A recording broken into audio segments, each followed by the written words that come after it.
วานิดาแสนสุขเป็นบุตรสาวของทานสุทธสรและยะนางคำประสงค์แสนสุขอุปถัมภ์เข้าประกวดโดยยะนางนกไซสีนวลเขาด้วย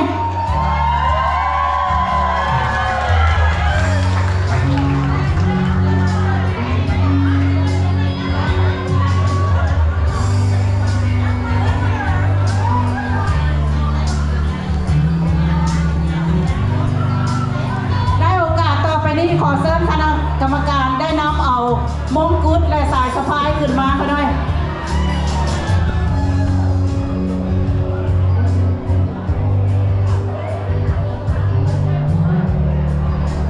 ด้านสำคัญ2024ก็จะได้สวมมงกุฎให้แก่ Can you step up here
Okay, congratulations to contestant number 2. She will do her walk to say thank you to everyone now.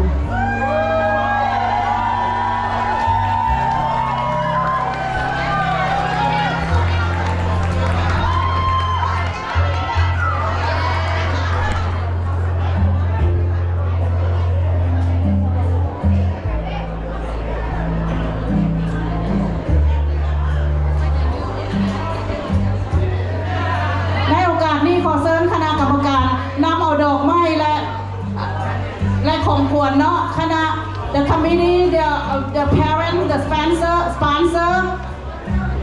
will you please bring the flowers and a gift to the 6th Miss Sangkhan 2025 as well. คณะกรรมการก็จะได้นำเอาดอกไม้และของขวัญเนาะขึ้นมาให้นางสังขารปี2025แล้วก็ด้วย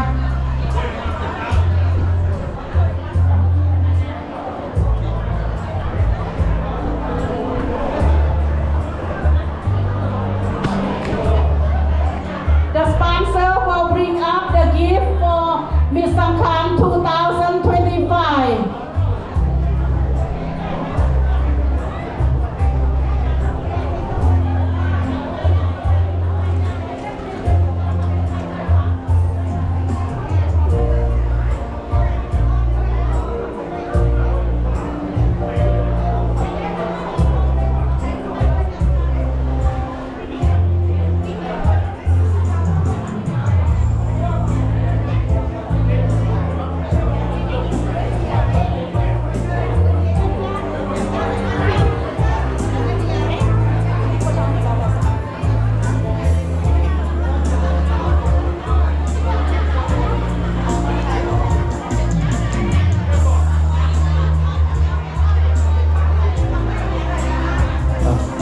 ก็ภูมิใจเนาะก็ดีใจน้ำลูกน้ำหลานหลายเนาะผู้ใดได้ก็ดีใจถ้าผู้ใดได้บ่ได้เนาะก็ถือเป็นอีกปีหน้าเพิ่นว่าเนาะเราจะเป็นกำลังใจคือว่าเป็นวัฒนธรรมเราของเฮาเนาะเป็น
ใจลูกๆหลานได้ไงเนาะวันนี้พ่อเพิ่นดีใจสุดๆเลยเพิ่นว่า